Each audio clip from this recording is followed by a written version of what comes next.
Ross Ulbricht is serving a double life sentence without parole for all nonviolent charges for creating a website.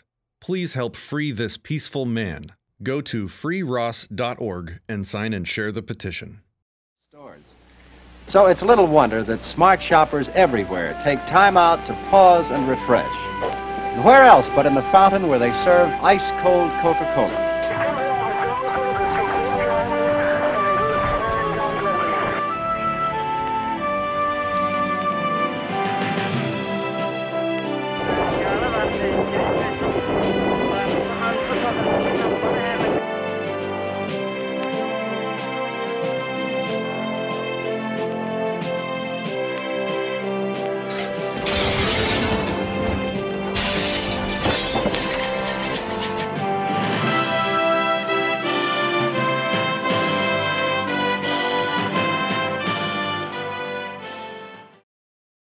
The eMilitia Podcast, Episode 23, Triji Continued and Dr. Boogaloo.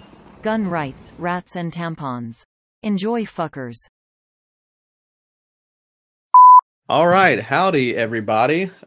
First off, I'd like to say that I hope everybody had a happy Thanksgiving. That includes our audience and everybody that's here. I mean, I at least hope you had a better Thanksgiving than I did, because mine was trash. Why was it trash? My plan didn't work. What was your plan? Now we need to start all the way over. No, we don't. Fucking Grant. He didn't even remember the plan. Just fuck it. Fuck it. We'll do it live. We'll do it live. Just go. I was like, oh fuck. We can't put this in. This is so fucked. Shut the fuck up. Go. Just go. They're gonna know that this was all scripted, and that takes away from the genuineness of it. If you don't make it harder on me for the rest of the podcast, I'll edit it out. All right, look. All right, everybody, be quiet for another 10 seconds. Oh my so you can god! see the lack of sound waves, and you can know where to actually cut it out. And then I'm gonna start again. What he's doing. And then somebody, I don't care, Gramps, fuck off. I don't even care about you. Somebody has to chime That in. was so good, though. All right. Everybody, shut the fuck up. Oh God, God damn it. All right, whatever. He's so fat. He's mentioned on one. All right, howdy everybody. I'd like to start out by saying that I hope everybody had a happy Thanksgiving. And we got a full house tonight, and we got fuller conversations coming at you. And we got two Virginia-based liberty lovers as guests, and we have plenty of events and plenty of subjects to discuss. And first, we have Trijiconfucious, formerly known as Trijiconfucious, and we also have our resident medical professional, Dr. Boogaloo. So let's start with Trij, as I'm going to call him. Why don't you tell us about what got you involved with this mess that is the liberty community? Oh, man. All right. Well, let me start on this little list here. So you want me to go all the way back or just kind of back? What Yeah, go back all the way until you saw your father biting the umbilical cord after you were birthed. All right. Sweet. I can do that. All right. So, my house kind of grew up. I mean, it seemed kind of apolitical, at least I thought. My mom is kind of a bleeding heart liberal, but she didn't show it, at least, inside the house. And then fast forward to high school, and I got involved. I was pretty involved in the church in high school. So that kind of pushed me on a neocon sort of route. And then, but at the same time, I still got stopped by the cops a fucking lot in high school.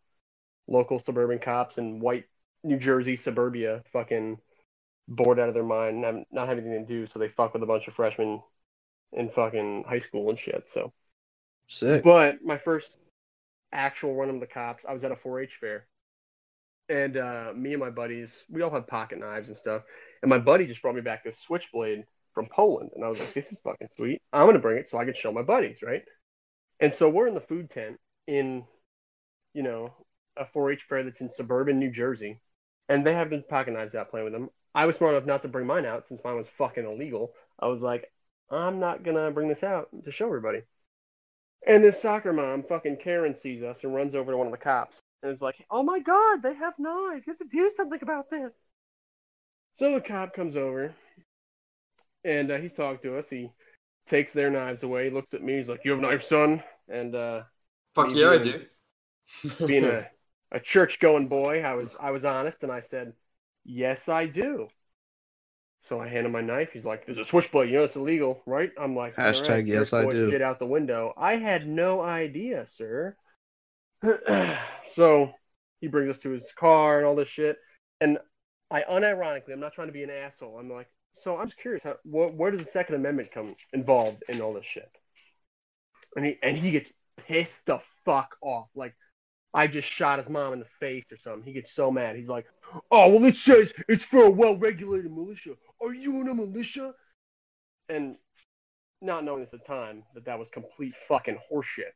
But I was like, I was just asking, man, whatever. So my parents were pissed. Got out of it, no charges or anything like that. But he took my knife, which I was pretty pissed off about. So I graduated high school, right? And I was big into film in high school. Didn't really know what I wanted to do. Interesting. Yeah, no, and it's even funnier because I won the GOP scholarship in high school. And then I went there, and they're like, oh, yeah, what are you going to do with the scholarship? What are you going to school for? I'm like, I'm going to school for film. And these fucking old Republican ladies that were handing me this check fucking were like, what? You're going to school for film? That's not what Republicans do. So, anyway, I didn't know what I wanted to do, and you guys are going to love this part. So I was like, you know what? Maybe I'll go to school to be a cop. Oh my God. Never mind. Yep. You know what? Let's just not do this You just kicked me podcast. off the Get rid of this podcast guy. right now, Let's guys. start over. I'll see you later. So, you know, I was fucking neocon, going to school for criminal justice, all this shit. I was, you know, on Facebook. Oh, well, if you can't stand behind him, try standing in front of him. I'm a thin blue line. But, you know, all the shit started going off in, like, Ferguson and stuff. And it kind of woke me up a little bit to what cops were actually really about. And about how they're not actually here to help people. They're here to fuck you over and just enforce the will of the state. So 2016 came around, and I knew I couldn't vote for Trump. I couldn't place what it was. I just knew I couldn't vote for this guy. And that kind of, and then, you know, I started hearing about Gary Johnson, which I know now, still just voting for Trump at that point. But, You are know, for me, alone. yeah. So libertarians, I was like, yeah, that sounds kind of cool. Let me give that a shot. So at first I thought I was going to vote for Ted Cruz, literally only because he had that video of him just dumping a belt with a saw. I was like, that's fucking awesome. Maybe I'll vote for him. Then I found out he was a Zodiac killer, so I was like, I'm not going to go that route. So voted for Gary Johnson. And then moved down to Virginia to chase my lady down here. And also so I could own more fun shit, because the guns I already had that I built were already illegal in New Jersey. I was like, I should probably not be here because I want to have more fun shit. So I moved down to Virginia and kept getting more and more like disenfranchised with the government and stuff. Got a job security at the hospital where I worked with probably 100 cops over the whole time I worked there. And Oh, that's fun. yeah, it was a blast. And I was dealing with them every day, and I just saw what they're really about. I saw what their mindset really is, and that it's not about, you know, actually being there, like I said before, to help people. And these people were just scumbags. Like, they literally had people that, you know, they're like, we had schizophrenics that said they wanted help, and legally the cops are supposed to help them. But the cops would talk them out of going to a fucking a program at the local loony bin, even though they wanted to go. They would talk them out of it so they wouldn't have to do the paperwork. And they would do shit like this all the fucking time. And it made our job so much harder because we had to deal with these fucking homeless schizophrenics coming in and threatening people that work there.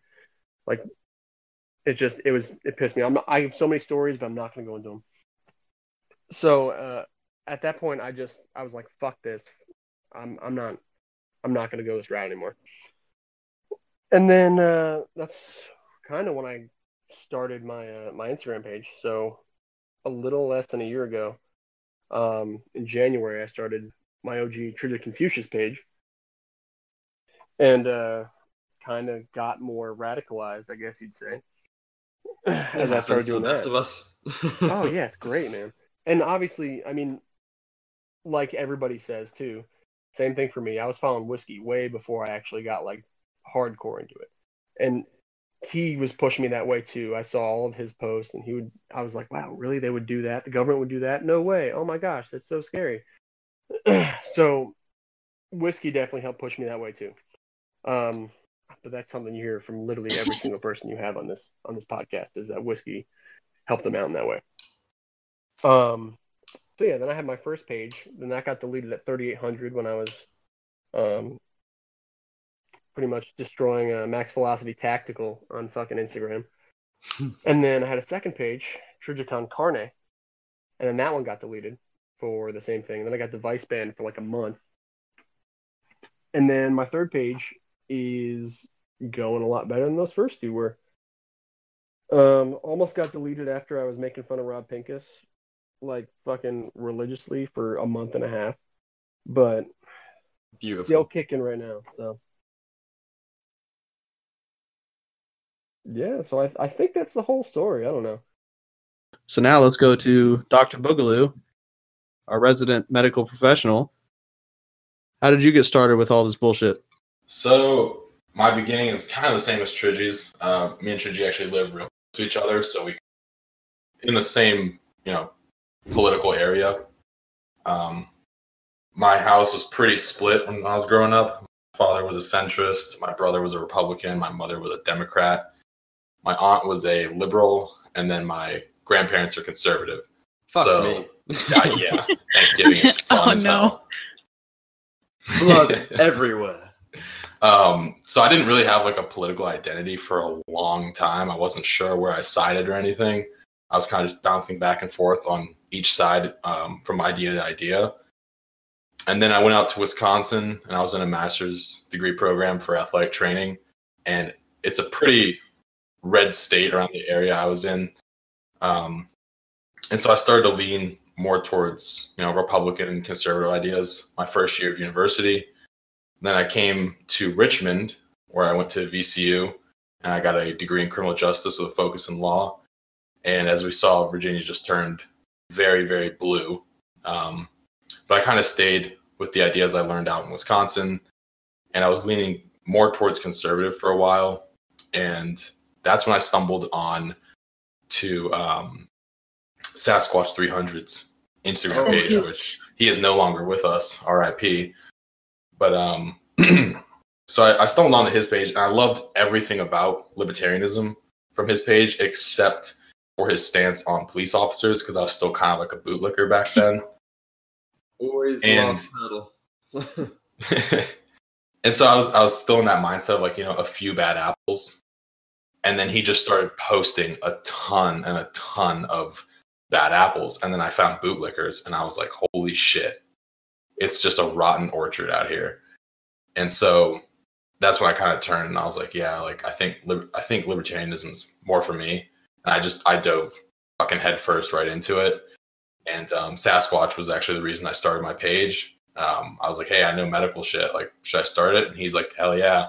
And the page, it just exploded out of nowhere. And I don't know. I fucking loved it. And I met a ton of great people, like all you guys. And I started just going deeper and deeper into this rabbit hole. And it's fucking fun. So it was, my political identity is somewhat new. I've only had it for, solidified for a couple of years now, and I love it. It's a hell of a rabbit hole. So oh my god, it's fucking deep. Did you have a Minicus stage? A what? A Minicus stage? Yeah, for sure. How long were you in that one for? I was in that one for a good 2 weeks, and I found Empress. Got a good 2 weeks. I stumbled upon her page, and she was like, hey, fuck that shit. And I was like, yeah, fuck that shit. You're right. Oh, hell yeah. That's going to be the shortest I've ever fucking heard. I saw it, I read the definition, and I was like, yeah, basically I stumbled upon her page, and she was like, yo, fuck the entire government. I was like, hell yeah. Feel that. All of it. 110% of it. I was like, No okay. compromise. Just no compromise at all. Don't discriminate. There's no sense in cutting them up into little categories. Fuck them all. They're all humans. Don't pick and choose. Just throw it all in the fire. Yeah. Poor Anglo's gonna be listening to this. Like, it took me 8 fucking months of being harassed by a whole. I remember that shit show. Oh my god. Poor Anglo. But we had a hell of a coming out party for him. So That was a good day. AKA just another episode. Maybe it was eating the picture of Boogaloo Clyde. That's what did it. Yeah, he consumed his inner boog and like sort of became what he ate. I loved your guys' reasoning on that. He came in, he was like well thought out reasons, and then you guys like, nah, fuck that, you're an idiot. Like, you're better read than all of us and should know better. Fuck you. Yeah, that was rough. It's like, I know you're smarter than us. Come on, Anglo. Yeah, name us one instance where it's fully consistent here. Yeah. Okay. All right. So- Well, y'all both have pretty significant followings on Instagram. Are y'all active on any other social media, or basically stick to Instagram? Instagram's my main thing. I really just What stay about you, there. I'm not Tridge? much of a Twitter guy. Yeah, I mean, Instagram's my main thing. I really only started getting a little bit involved on Twitter when my account was device banned, and I was bored. And then I got it back. Boredom will do it. I guess I'll go on there every once in a while. And I just kind of harass Nate McMurray and retweet Sick. Thomas Massey tweets. And that's it. All right. Well, I was just gonna do a shameless plug for y'all's other social media accounts, but since y'all don't have them or y'all aren't that active on them, why don't we just talk about what are y'all's? I mean, everybody knows, like, if you're actually following this movement enough to be listening to this podcast, you probably know about the situation going on in Virginia right now. But what are you two actively pursuing and doing? What are y'all's current projects that y'all are working on in the Liberty community? Well, for me, I'm right by Richmond. So, I mean, Richmond's the big player in turning Virginia blue. It was Nova and Richmond. And so, you know, there's a lot of 2A sanctuaries coming up and popping around. I think there's 40 as of today, which is very, very quick. Yeah, that's a lot. I'm impressed. We were at 13, I think, beginning of last week. And so really what we're trying to do around the Richmond area is surround Richmond with 2A sanctuaries, kind of, you know, make them bend the knee if that's possible. And specifically, I live around Chesterfield. And so the Board of Supervisors meeting is December 11th at 6 p.m. And I wanted to speak there, as did a lot of other people. And I sent in a request. I was like, hey, I would love to get a 5-minute time slot. I didn't even say what I was going to talk about. I just asked to speak. And I was immediately denied, as was everybody else. They're only allowing 10 speakers in front of the Board of Supervisors meeting for the entire night. And we are a county of almost 400,000 people. So, I mean, that's two things. Is that consistent with other issues that are like discussed? And oh yeah, this isn't even about that. I wasn't even like mentioning the 2A. That's for over the entire course of the night, over all issues. Only 10 people will be allowed to speak. Oh, fuck me. That's not even on the 2A resolution. How is that representation? Exactly, it's not. So, I mean, they don't want to hear our voice, and they obviously don't care about, you know, freedom of speech, because they don't want to hear what their constituents think and, you know, have opinions on. They just want the illusion that you can share that shit. Right. And then so I was like, okay, well, how about your supervisors meeting in January? I'd love to speak at that one. And they're like, we're actually not letting anybody speak at that one, which is insane to me. Yeah, that's the same way. That's the same way Fairfax is. I was at Fairfax meeting last night. They only let 10 people speak, and Fairfax is a county of, I think it's 1.1 million people. Oh, it's huge. I grew up there. It's enormous. And they only let 10 people speak, and they only have a public comment for once a quarter. Yeah, it's awful. It's fucking bullshit. And so, me and a few other people were like, okay, fuck it. We're gonna force them to hear our voice. So we're actually getting a huge group of people. And the sheriff of Chesterfield actually will be joining us, and we're going to be setting up a platform directly outside the entrance to the community hall where they'll be having the meeting. And we're going to get a full stage with lights and really loud audio equipment, and we're just going to let people come up and speak for 5 minutes each, as many people as they want to speak, and we're going to just do it all night until we're done. So, I mean, they're going to have to walk past us and hear our voice at some point, and we're going to be real loud. So it should be a good time. It should get the point across, hopefully.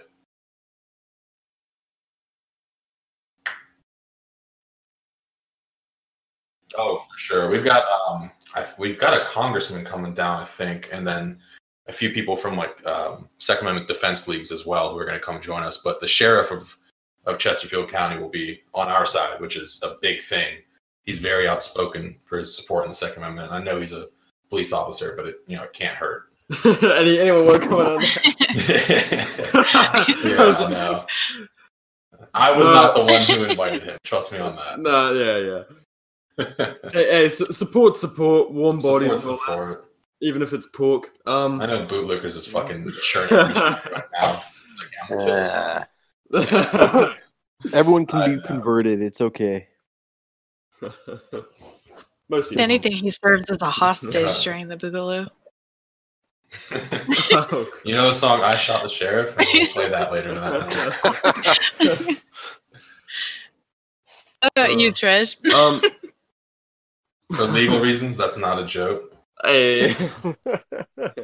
Own it. Yeah, fuck it. So what time's the event starting at? So that's going to be December 11th, and the meeting is at 6 p.m. And so we're going to get there around 5 p.m. and start an hour before them, just so people, need to walk by us and really hear the message. And that's going to be we're going to be gathering at the historic courthouse right by the jail. It's right by the entrance. You can't miss it. What was the date one more time? December 11th, and the meeting starts at 6 p.m., so we're going to get there about 5 p.m. Damn, that's right around the corner. Yeah. I'm sure we'll all plaster that over our various stories and shit, show notes and all that, make sure it's heard. But you guys are fucking busy. I mean, especially Trij. Trij has been all over the place. He's been traveling all over, the east side of Virginia.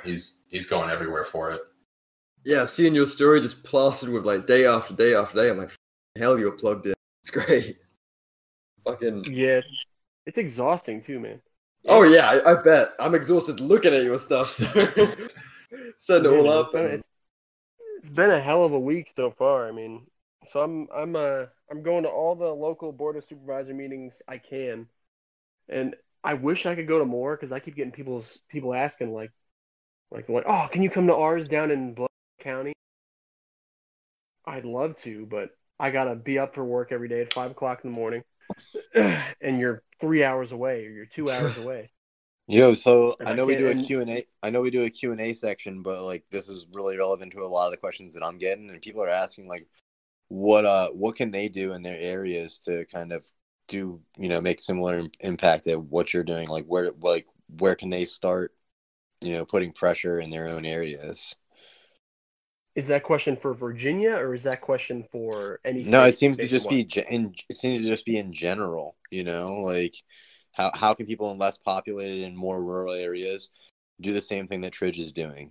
Was the question. It kind of seems. I don't know. What do you guys? Never mind. I don't know. I would say reaching out to neighboring counties. That's huge. I mean, I know a ton of people who were at the Fairfax BOS last night. They weren't even from Fairfax. So, I mean, if you can show support from surrounding counties and those people are willing to come over to your county to show and help your numbers, that's big. That should show that the support isn't just in your county. It branches out over, several and over the entire state even. Yeah. Exactly. That's what I'm telling people is they got to go to their neighboring counties.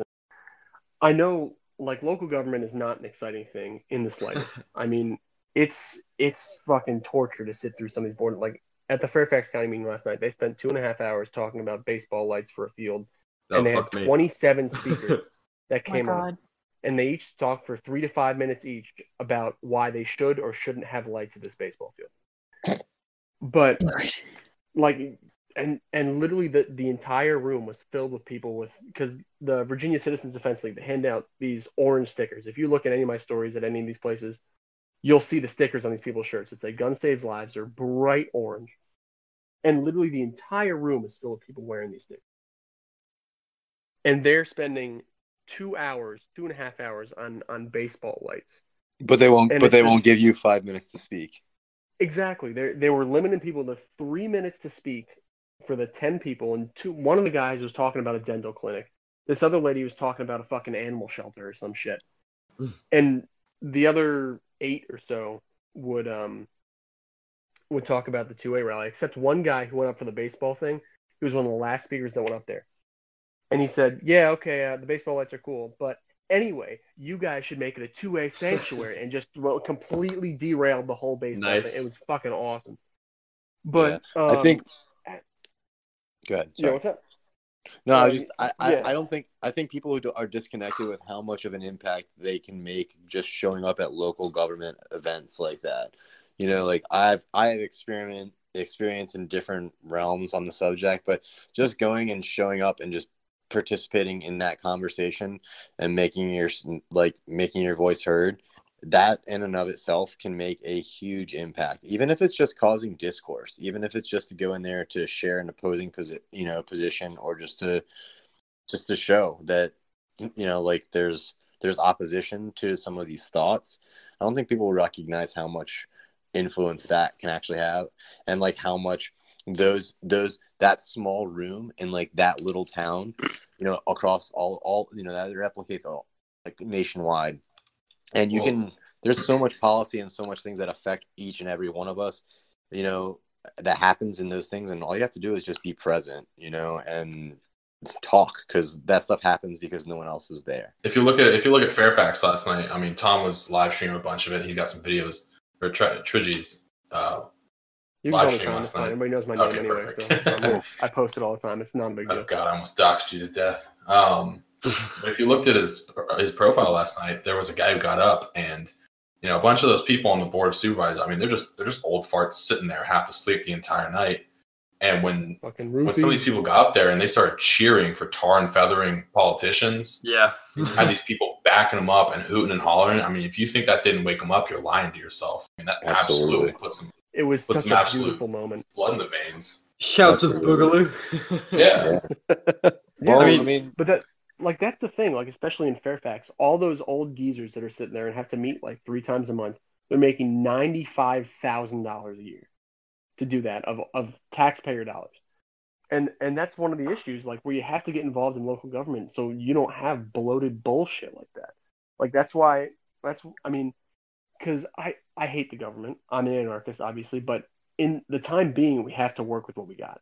You know, so, another thing about local government, not to cut you off, is just like how easily we can impact it. A lot of times people, like, we all bitch about voting and stuff like that, and the electoral college and stuff when it gets down to presidential stuff. But you can make a serious impact in showing out at like those local issues. A lot of times you can write policy. Like, I know there's certain like lobbyist groups that a lot of times they'll end up submitting policy that ends up getting passed just because they put pressure on these certain places, and depending on what your laws are in your area. I know in Michigan where I'm at, you know, like sometimes you only need like 10% of the ballot, you know, of the people who should vote for the governor's election to show up for a ballot initiative. A lot of times in a small county, that might be like 100 people on something where you can end up shaping this policy. And even if it ends up where you're not the one, where your writing doesn't end up going in verbatim, like, you can start the conversation, you know, and sometimes you can shut the conversation down too, just the same. If it's some stupid ass shit that like we don't need to be spending our money on, like, you can make or obvious issues with Second Amendment violations, like, it's just get in there and cause some discourse, like, because you can make an impact at that local level, you know. And I don't think people recognize how much you can change just by getting in there and doing exactly what you guys are doing. You know, it's awesome. Well, I mean, we see it with like Trid, you're packing out places to the point that the fire marshal's getting pissed off of you. Yeah, it's great. It's awesome. Like, I know I just got a snap from somebody down in Augusta County, and that's like an hour and a half south of me, something like that. It's right where I-81 meets I-64. 2,400 people showed up to that board. Fuck me. fucking hundred people showed up. That's awesome. I mean, it's fucking incredible, man. When you can actually, when people are pissed off and you can actually get the word out, you can change things with such ease.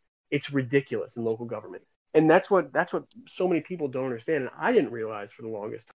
But people like Thomas Massey, that's where he got his start, and that's what he harps on is local government. Like I like federal stuff, whether you vote or not, it's not going to make a difference. But local shit, that's where you can actually go ahead and change something because, I mean, the federal government isn't in your life every day. The state government usually isn't even in your life every day. But your local town, your local county government, they are in your life every single goddamn day. And when you bitch about them, you can go and change what you're bitching about. Yeah, they're receptive. They're receptive to your bitching because there doesn't they live take a a whole few lot. blocks away. Yeah, and it doesn't take a whole lot for them to recognize, like, you know, like there's not crazy voter turnout depending on where you are. You know, in a lot of these rural areas, you know, speaking on just like what I know of, like I've seen guys shape policy just by threatening, you know, a ballot initiative. Like, look, all we have to do is get this to happen. Like we talk about sanctuary cities and for Second Amendment and this kind of stuff. That's doable. We just have to take the initiative to do it. And in like these little areas, like I'm not, you know, talking necessarily about your area in particular, but like there's a lot of places where it would only take 150 votes for this or 150 signatures to get something to put onto something at a local level. And it's crazy how many pockets like that we're not taking, you know, we're not shooting those shots, and we should be. Yeah, exactly. Like I was in Rappahannock County, Virginia on Monday. There's nobody lives there. I mean, I think the entire county came out to this meeting and it was only like 400 people. But the reaction, first of all, it's a totally rural, completely redneck county. They were screaming the entire meeting and it was fucking awesome. Like it was, they had it at a courthouse originally and they immediately moved to the high school down the street to the auditorium. And it was literally a sea of like real tree hats, except for like the 5 people who came to oppose it. And they're all sitting in this little group of fucking sweater vests in the middle. Oh, man. And when they got up there, they got fucking berated when they got up in front of the podium. Rappahannock, they let everybody talk. Everybody who wanted to talk, they just made a line, and you went up and talked. And I even got up there because I was getting pissed off at some of the shit some of these people were saying. So I got up there and said something, and I just, like, because they asked you to say your name and your district, and I just kind of like glossed over the district and went right into what I was talking about, so they didn't know that I didn't live there. But I mean, there was 400 people there, and one of the board of supervisors, they only have 5. One of them, he went through and he tried to pull the veteran card and all this shit, and then he's like, and that's why I really can't vote for this board. And immediately the entire crowd was like, recall his ass, recall him, and it was fucking awesome. And they were just screaming this guy. I mean, it's a really tight knit community. Every single person in that crowd knew everybody else. So you can change so much when you actually get involved locally. And that's why I emailed so I'm not sure how my county's going to go, because we live right on the edge of Nova, which is Northern Virginia. So we're like we're the county next to the border, like on the rural side of the border for Nova, and Nova's all blue. So I'm not sure if they're going to let me speak or not. If they're going to do the 10 speaker thing, I don't think they will. But I emailed my supervisor to see if I could speak, because I'm drafting up a speech and everything. I just got my fucking wedding suit that came in like 2 weeks ago, so I'm going to dress to the fucking nines. So I mean, Christ, dude, you're doing all of this and planning the wedding still? I'm not going to take credit for the wedding. The lady planned the wedding. I can't begin to take credit for that. She's way too patient with me. Those invitations were beautiful. Yeah. So, well, oh yeah, you guys were asking me what else I was doing. So I'm also working with people to get this rally going in Richmond in January on the 20th. And at this point, it's going to be fucking huge. I mean, I know for a fact it's going to absolutely dwarf that rally that happened in D.C. That fucking bullshit Rob Pincus planned. I mean, it's the armed thing. You're gonna get all these guys being like, "Fuck yeah, we can actually show up and look like two-way practices." Yeah, exactly. Like that was the thing that so many people had a gripe about. It wasn't that people. I mean, most people in a DC rally that wouldn't have showed up armed anyway. But the fact that they said do not show up armed, that pissed a lot of people off. Yeah. And so that's why I was like, fuck it. I'm gonna tell them to be armed. If they want to come and they want to be armed, show up. It's gonna be civil disobedience, but like when I was at the Virginia Citizens Defense League, or the people putting on the rally that we're kind of branching off of. So the Virginia Citizens Defense League is putting this all on. And there's actually another story that's attached to this meeting I went to that I'll get into later. But so this they're all talking about how like it's on Martin Luther King Day. How about we engage in some civil disobedience? Fuck yeah. Carry. Why don't you just fucking open carry anyway? And it was like a really mixed bag of reaction. Some people were like, yeah. And some people were like, oh, no, it's not the time for that yet. I'm like, what the fuck do you mean it's not the time? Law-abiding gun owners. Yeah. And so, that's why I made, like, I made sure on my thing, it was, like, armed in all capitals on the fucking ad for this thing. So people knew. And I make sure it's a disclaimer. In all the videos I talk about it, I say, listen, it's not technically legal to open carry where we are going. It's your prerogative. If you're not comfortable with this, don't come armed. And a lot of people are like, fuck that, I'm gonna come armed anyway. Because they want to show that we're not fucking around anymore. And people are pissed off about being just shit on all the time by the media, by the government, by all this stuff, and being demonized because they own a certain thing. Yeah, if you want to assume that we're all law abiding, imagine if you all made us criminals. Yeah, and that's what I said in the Rappahannock meeting when I went up there and spoke. I was like, listen, I'm law abiding, even though, I'm not necessarily the most law abiding person. I'll leave it at that. But I was like, but the founding fathers were criminals in the eyes of King George. And if what you're saying is going to happen and become law, there is nothing that I will be more honored to criminal. So, when the Board of Supervisors heard me say that, they're like, wait, what? I'm like, it would be my honor to become a criminal under these new laws. Fuck yeah. And I talked about shooting redcoats and stuff, and the guy got alarmed, and I was like, okay, whatever. I'm out of here. But, yeah, at that same VCDL meeting, because have you guys seen the proposition for the assault weapons ban and the red flags? Oh, yeah. They just released in Kentucky? No, the ones that they just put out in Kentucky. No. Kentucky's getting it, too. Yeah, they just put that out today. Is it similar to VA? It's similar. It's not as drastic, but they're just trying to increment because they just got a Democrat governor and all this stuff. So it's going to go that way next. So at this VCDL meeting was Dick Heller from Heller versus DC for the 15 cases that he's done in the Supreme Court about it. Mm. And so I was talking about how it's time to not comply with this shit anymore. And actually stand up and do something and show them that we're willing to do something. And he was fucking incredible about it. He's just like, he's this 80-year-old guy.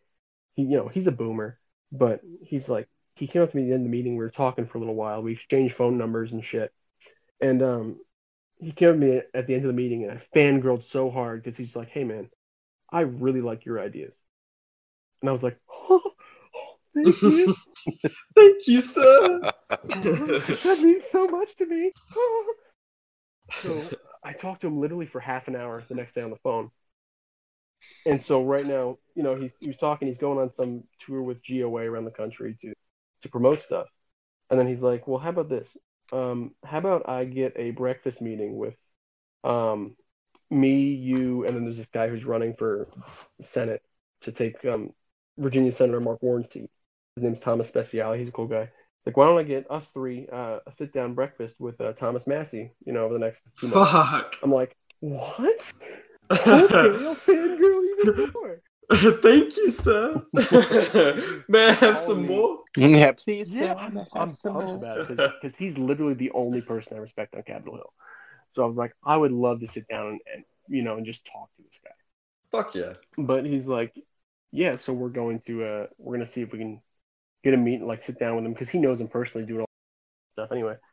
So he like shot him a text and was like, "Hey, can we get this going?" So we're gonna sit down. And he's calling me a political analyst in Virginia or whatever, some weird shit like that.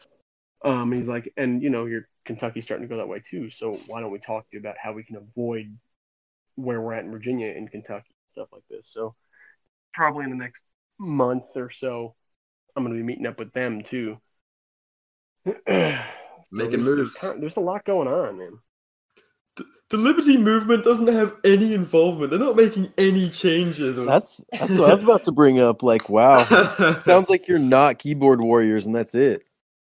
Mm-hmm. You guys make no impact. Well, that's the thing. I was just a meme page for a while, and I was just posting memes, good ones, I might add. I'm kind of proud. But it's high quality shit. Know what you got. Yeah, exactly. But I was like, I'm sick of just sitting here and talking shit about this. No, like nobody's going out and doing something. And I was like, fuck it, I guess I'll do it. I mean, yeah. If anyone's making a fucking physical change in the way things are going, it's you. I mean, seeing these numbers, it's time to put your fucking money where your mouth is. You are doing it. Dude, you went from 0 to 100, 120, like overnight. Yeah. Like you said, you were a meme page, and I'm real proud of you for what you're doing in Virginia and organizing people and actually doing the move that everyone wanted, an armed gun rally, in what is actually turning out to be a huge thing throughout the whole country that could set a precedence. Fuck yeah. Well, yeah, it's like my buddy. Did you guys follow that page, JFlev or whatever? He was up to like 30,000 followers for a while, then got zucked. Not familiar myself. Well, he's a really good guy. He's really based. And he said it best. He's like, he's actually, his meeting was tonight in Fluvanna County, Virginia, and he was talking. He wrote up a speech and everything, and he said it best. He's like, freedom was born in Virginia, like American liberty was born in Virginia, and the last thing I want to see is American liberty die in Virginia. And I was like, oh god, that hit me right in the fucking feels, man. I mean, yeah, I feel that. If they tear Virginia apart, they're gonna be like, oh, we can do it then, Exactly. It's gonna spread like a fucking cancer. Yeah, if Virginia falls, then it's gonna be it's not gonna go well. I mean, the biggest thing with HB 4021, which is the assault weapons ban and the mag ban and everything, is it's scary because it's more strict than California in every way. And the worst part is there's no grandfather clause. They want to make as many people, criminals right off the bat when they pass this bill as they can. There's no optional buybacks or, grandfathering in old and new rifles. It's from the start, you are a criminal and we are going to come and take those guns from you as best as we can. And, like you guys said, if that happens, it spreads around the country, then every blue state can pass that. But the biggest thing with Virginia is all these 2A sanctuaries. I mean, there's only 95 governing counties in Virginia. There's only 95 of them, and we already have 40. From 0 to 40 in 2 weeks, there are 2A sanctuaries. That's huge. Yeah. And if you think that's not going to trickle up the ladder and show, the higher ups that, oh shit, like if 50% of the state is already against this from the get-go in 2 weeks, we might be barking up the wrong fucking tree. And then planning an armed rally in Richmond, which is, I would say Richmond is the biggest cause of this whole shit show. Putting an armed rally right there doorstep, I mean, that's going to scare the shit out of them. And the best part of it is they already know the armed rally is coming. That's why they introduced the anti-militia bill, the addition to SB 64, because they heard it was coming and like, fuck, we have to do something about this. We're going to make it a class 5 felony if you fucking gather armed in a way to protest civil whatever, however they worded it. Yeah, I mean, if you read that, you literally cannot like a father cannot take his son to a range and teach him how to shoot. You can't take your friend to a range and teach him how to safely use a gun. That bill prohibits that. Yeah, it's basically turning the Second Amendment into a fucking... Oh, yeah, they're trying to turn the Second Amendment into a death sentence is what it is. Yeah. Mm-hmm. And it's not going to go the way they think it is, honestly. Well, let's turn it into a fucking death sentence, boys. Yeah, I mean, I'm down for it. Yeah, I mean, I gotta go sometime. Honestly, if I turn 30, please just dome me. It's been too long. Don't say that. No, I'm going to say it. I had something to say. I just fucking blanked so bad. Fuck. This is big surprise there, buddy. brain damage. Fuck. Gonna get old. Sorry, my mom dropped me twice when I was an infant. I got thrown, so that's who I blame. Oh shit, she yeeted you, bro. Yeeted me right against the wall. I don't want this one. Fuck it. Yeah, not great. My mom blames it on lead paint from Chinese toys. Those were the tastiest toys, I'll give you that. They were.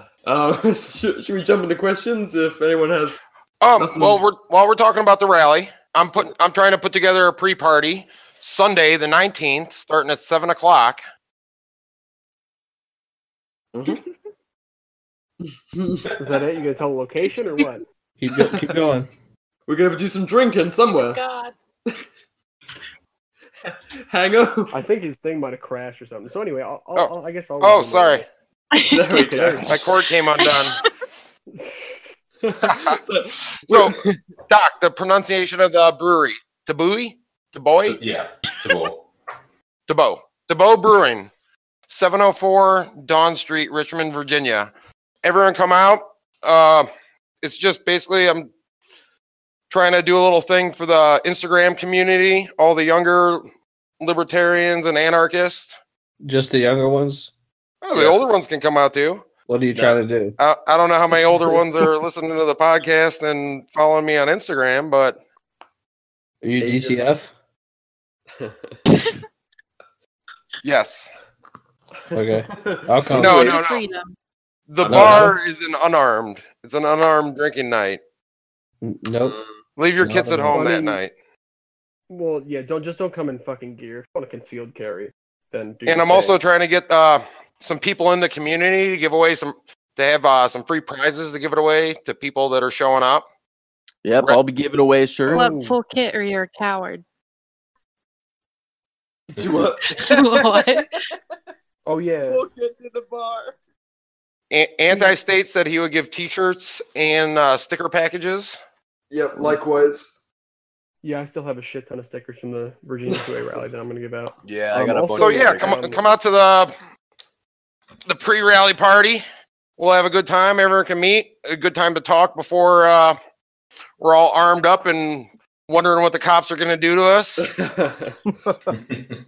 going to be some Rosa Parks level shit, man. Yeah, I mean, the thing is, Richmond only has a police force of 750, and I've seen projections as high as 50,000 people showing up to this rally. What? Let me tell you right now, Richmond's police They're force gonna call in the National Guard, fucking bro. dumb. Let them call the National Guard. We can outshoot them too. I mean, also, weekend warrior ass. Yeah, fuck them. Less rounds in the military. Magazines. Yeah, Amentu magazines gave me their custom lasering 200 magazines with the Virginia seal on the side, and they're giving me 200 of them to give out at the rally as well. Dang. So yeah, you're gonna have to have a little red wagon behind you with merch and mags. Oh yeah, I mean, I gotta figure that out, but that's the least of my worries fucking right now. So, well, just wanted to throw that shameless plug in there because they are helping out, and I want to. Fuck give them credit too. All right, are we doing Q&A? Well, is there anything else anyone wants to say about the Virginia rally or any of the aforementioned shit? This goes for everyone. If it can happen to your neighbors, it can happen to you too. Come out to Virginia because if they can take their guns away, they're coming to your state. Come support your neighbors. Come on out. Amen. Yep. They can take them in Virginia. Yeah, damn right. For sure. It's going to be cold. We'll just stand close together. Hold hands. Hey, if you don't have a pack for fucking summer gear and a pack for winter gear, you're not doing it right. Exactly. You guys think this is winter? I do. My pussy ass out in cowboy. I'm enjoying the winter right now. After living in Wisconsin during the polar vortex, I want nothing more to do with the cold. Yeah. I'm off that. That's where we at now. All right, so Q&A. Everyone ready for some autism? Oh yeah. I think I'm about drunk enough. Everyone else? Yeah, let's spectrum it up in here. Let's do it. All right, who's got? Do you want to start with stupid shit or educated shit? I've got a good stupid one if we want to start with that. What do I guess think? Do it. I got a decent serious one. Well, halfway serious one. Serious one. Well, while we're in a serious mood, let's kick it off with that. All right. Yeah, one that says, where exactly is the balance between hearts and minds and making regardless of support? What was that last part? Where exactly is the balance between hearts and minds and moving and making a move regardless of support? Yeah, I mean, I guess like when you are ultimately in danger. For our guests to answer, Guns. Oh, you know. Yeah, it was for them, not for you guys. We all know what you're gonna do. All right. I think. Go ahead. Where's Doc, the balance? you can go too. Okay, well, I was gonna say, where's the balance, boys? I was gonna say, I guess starting it off, like when somebody makes that decision to, actually go out and do something about it, that's the biggest part for me, is like starting that first step towards action. And for me, it would probably be, not when I'm threatened. I can put myself in danger, all day long. I mean, going to this armed rally, I'm going to put myself in danger, and that's fine. And that's my fault and my choice. But when that danger and violence and that dark shadow like comes over people who don't want to be involved in it, like, my family or the people I love, my girlfriend, whatever, once that dark shadow shifts and that danger comes to them and they have no reason to be in it, but it's just looming over them, I think that's when a lot of people are going to make that step forward and they're going to say, fuck it, I'm going to put myself in harm's way and I'm going to start what is essentially the boogaloo. So I think it's when innocent people who don't want to be part of this are, inevitably put in danger without, their consent, essentially. Yeah. I think that's when a lot of people are going to step forward and say, fuck it, let's do this. Yeah. I mean, when politicians are talking about raiding your fucking house and making you right criminal overnight, shooting your fucking animals and putting your family in harm's way, that's a big fucking step into your life there. Exactly. I mean, with these laws proposed, just owning a 30-round mag in Virginia, if 4021 is passed, every single mag is up to 5 years in prison. Every 30-round mag individually, and just in mags, I got over 100 years in prison now. Yeah. My rifle, that'll give me another 25. My Glock mags, that'll give me another 40. And if I'm sleeping and it's 3 a.m., someone comes in my house and I don't know who it is, I don't care. I'm shooting. I don't care what's gonna happen to me, because I'm not protecting me at that point. I'm protecting, my girlfriend, my family, whoever it is. I'm, regardless of my life, I don't care. I will take that bullet. It's just, you got to step in at some point when the people who don't want to be there are inevitably put there. Fuller answer, Trish. I mean, I think Doc got most of it. What I want to add to that is, luckily, I think here in Virginia at least, and around the country, the paradigm shift is already happening. People are already fed up. And especially here in Virginia. I mean, if you're getting 2,400 people to show up to fucking Board of Supervisors meetings, that means you've done something wrong.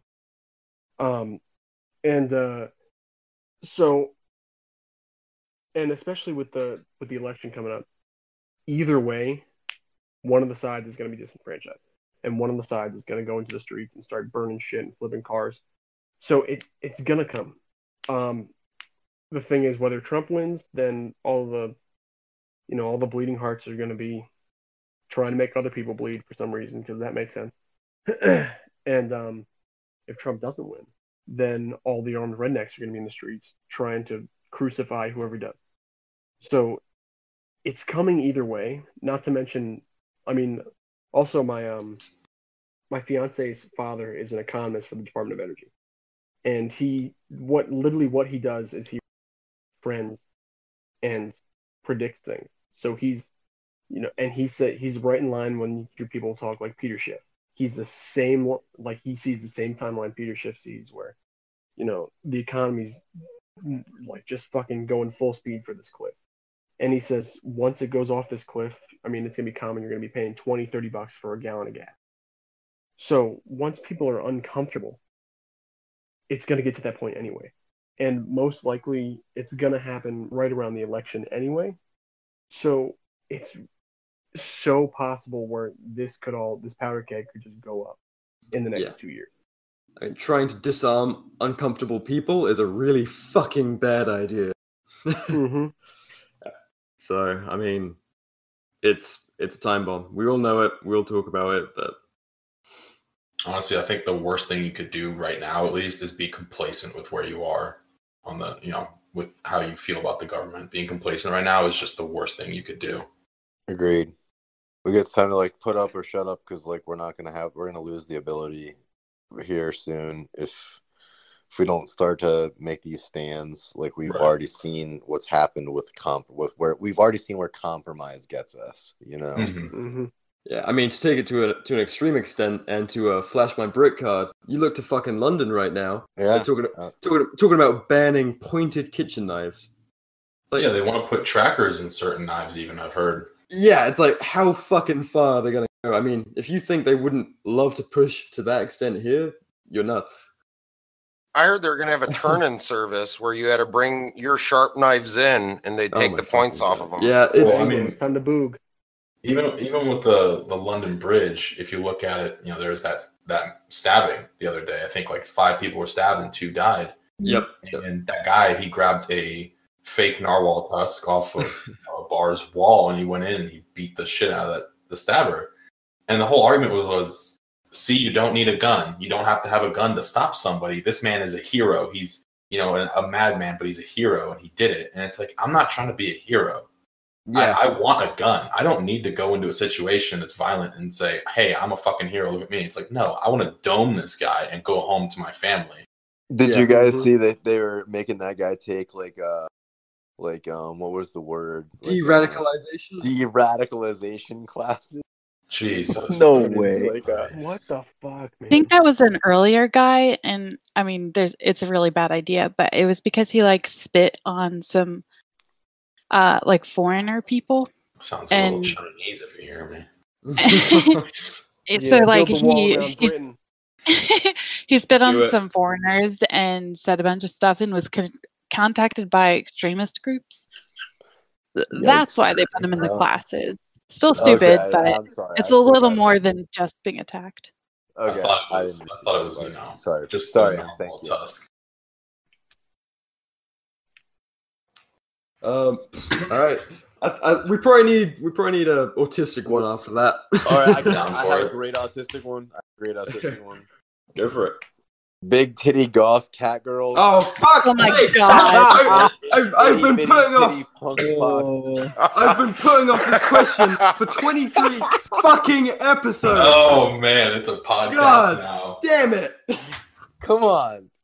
Big titty goth cat girls or itty bitty titty fox girls. Come on, God damn it. Oh, big titty goth cat girls all day. Yeah, I'm gonna have to go the same. Big titty goth cat girls versus itty bitty titty punk fox girls. You're right. I don't dig the fox. Yeah, unanimous. Nope. Unanimous. Unanimous. Cat girls. That's not even a question, honestly.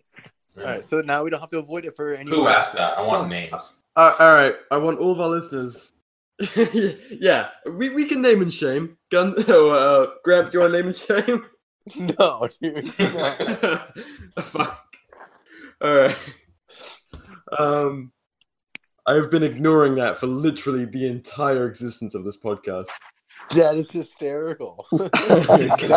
that's not worth avoiding, bro. You just meet that shit head on. Gramps finally got drunk/high. God damn it. Security. Hey, I have a really good question. Okay, somebody legit wants to know if Dollar Tree first aid kits are good Christmas presents. Oh my fucking god. I woke up this morning and I was like, hey, it's gonna be a good day. And then you asked that fucking question right there. Very legit, very real question for a very real follower. I'm sorry. I'm just taking a second just to collect myself. So I'll punch a fist in my monitor. Oh, That answers the question, right? yeah. Give me their address. We'll figure this out in person. With me. Of course. The budget medical. This is where we go. This is the topic I was not looking to. It's not the real topic. It was just to trigger you. Oh yeah, I'm triggered. I'm beyond. I would be too if I was a doctor. Okay, so a couple summers ago, I seen a guy take a whiskey bottle to the face, and they jammed 2 tampons right up his fucking nose. I know you got a thing about carrying tampons, but it seemed to work for that dude. Turned out. I got 6 accounts. So that's the brand everybody should go out and buy? Yeah, go get them. It's better than nothing, right? It's not. It's not. Oh my god. You know, the 2 things I was hoping I wouldn't hear on this are rats and tampons. And Jesus. Oh, no. It's us. You knew we... I knew you were, and I was hoping you were. Come on. Oh, I had to bring it up. I know I had to. Honestly, that should be the episode name. And then Empress came in here, and she's like, dollar store. And I was like, fuck. I quit. I planned that earlier, but you know what? Your friend helped. I know for a fact you were sitting there writing that down. And you're just fucking laughing to yourself. 2 p.m. It actually today. might have been at 2 p.m. Oh, God. Yeah, I think it was at 2 p.m. Mm-hmm. Yeah. That's really weird. They were all in on this.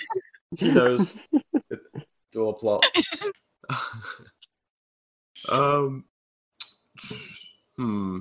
Somebody asked if your guys is this was for Trij. Ask him if he thinks their state flag is just for show or not. Oh, fuck no, baby. Oh fuck no. At this point, it definitely is. Well, tempered Tyrannosaurus Rex, baby. I mean, we're seeing the numbers at these conventions, well, not conventions, these fucking meetings and stuff, and I mean, we'll see how the rally goes, but I got faith in that too. So I think we're gonna sig semper all the Tyrannuses. I fucking hope so. Honestly, I could see if 4021 passes on the first red flag that's kind of publicized, like while it's happening, like we saw. I don't know. I'm not gonna get into the whiskey shit, but we saw like. Even if it wasn't a red flag, the people believed it was. If that shit went down here, I think it would be a fucking shit show. Mm-hmm. If that shit can happen in New York State, oh my god, people are coming from out of state to go in. I don't even want to know what it would be like. Actually, I do want to know what it would be like in fucking Virginia. I mean, let me tell you, there's going to be at least a few of us here that are going to be. Yeah, our happy asses your way. Oh yeah, I'll be anywhere in Virginia for that shit. Yeah, it's gonna be if they try some of that shit, Virginia's just gonna be it's gonna be Ukraine overnight. I mean, we saw it with whiskey. He had like 400 followers, and by the end, he had 140,000, I think. Yeah, 154 is last I saw it. It's nuts. I mean, I can't see that going any way but down in fucking Virginia. Some people did. Go for it. Go ahead. Do it. Some people were asking what you guys thought the positives about that situation were. Mine was it showed how many people actually violently cared about that situation. He was the first guy to actually kind of, quote unquote, live stream a red flag, or what we, have determined might have been a red flag. And for hundreds of people to be ready to take up arms and go there and essentially stand in front of a SWAT team and say, fuck you, we're not doing this today. I mean, that's crazy. The amount of outlash. I mean, we crashed their entire 911 system with phone calls complaining. I mean, I literally called in. I was like, hey, can you just fucking not? And I can't call them anymore, which sucks. But I mean, I put in information requests, and those didn't go through because, I mean, even their online request system was absolutely destroyed from us. Fucking beautiful. Yeah. Yes. Yeah, I'm wondering how that would hold up to, like, I don't know, say fucking 50 red flags happen all over the state at once. Like, how we'd how we'd put up with that, but one at a time. The thing is, Yeah. they're a lot more understaffed than we are. So That's true. That's true. They couldn't really do that. But yeah, that whole situation, honestly, that taught me a lot too. For one, it was actually like a little blessing in disguise for me because literally my follower count doubled in size in one night. Because I guess I was the first one to post about it or something. Yeah, I wasn't doing shit, and I took a nap, and I woke up, and I had like 300 follow requests, and I was like, "What the fuck is going on?"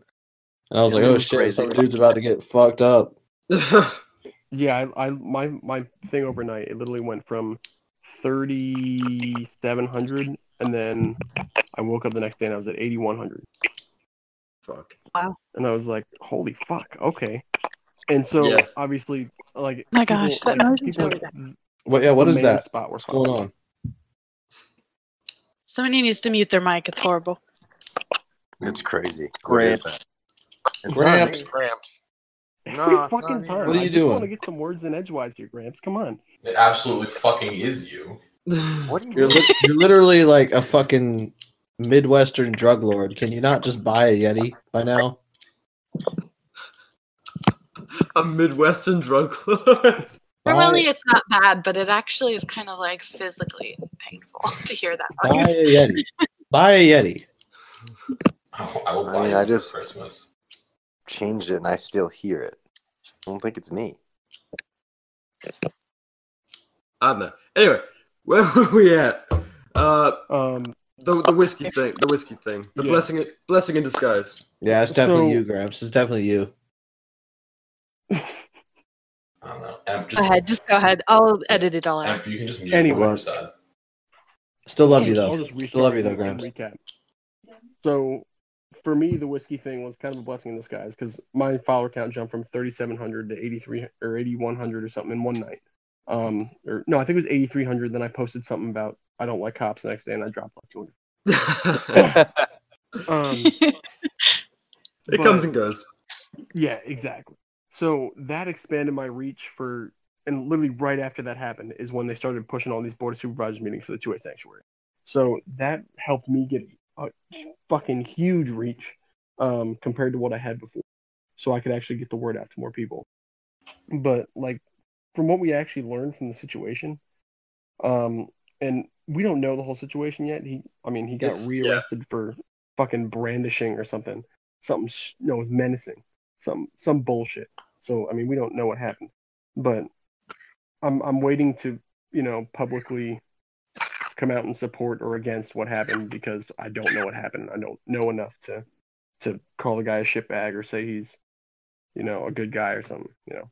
But like for one, I think people need to improve their communication, which like they're making pages now for this kind of shit. So there's that red flag alert official page now that's out. And that's not feds. I know every single one of the admins. Feds. Everybody keeps saying, "Oh, it's the feds." It's not. I know every single one of them.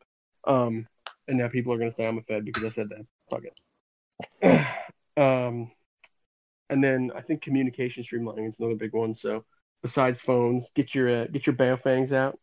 Become a Fang Gang member and actually talk to people. Yeah, Fang Gang, baby. But I think the main thing that we learned was that I'm pushing with these meetings too is you got to go to these meetings and network with people in your own community, your town, your own counties, your counties next to yours, so you can actually, if something does happen, these are people you can call that are going to back you up. Even if it's the FUD down the road with his double-barreled shotgun, he's still going to show up. And you have to be able to talk and network to familiar people that you can, that are close enough where if something happened, they will be able to help you out. Because that was some of the issue is if people were closer to him and he had people that he could trust nearby, we would have gotten a hold on the situation more than we did. So I think that's one of the main things we learned is we have to we can have our, closed goon squad that we got. Doc is on my goon squad because he's a fucking cutie and I love him. And, we got a few other guys that we're really tight with. But expand beyond that with people that you can call to assist. Yeah, I mean, for the longest time, I kind of relied on, Trigi and, our other couple of boys.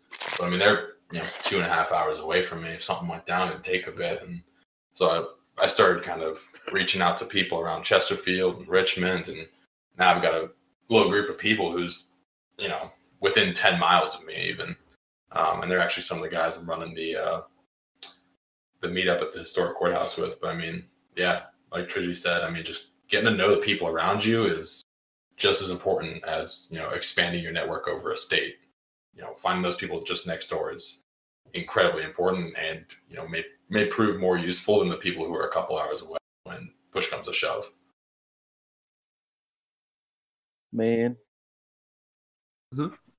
I just don't have anyone next to me. How do you find these people? Just Craigslist ads and stuff like that. Oh, that's a good Men idea. looking for men. Moving on to the local ATF office too. Looking for boog buddies. Boog buddies. No feds allowed. Yeah. Looking for man. Not a fed. Not a Explosive fed. times. So I've got a question from followers for y'all. Y'all ready for it? Yeah. Mm-hmm. How fucked is Virginia? Honestly, I don't think it's too fucked. It's gonna be the birthplace of the boog. Yeah. Yeah, I think it's honestly it's in the best state it's ever been right now. One of two things. It's going to be the birthplace of one of two things. Either the boog or just this, rekindling of the fire of liberty that's going to spread throughout, and we're not going to have to fucking boog. Mm-hmm. Hopefully we don't have to boog.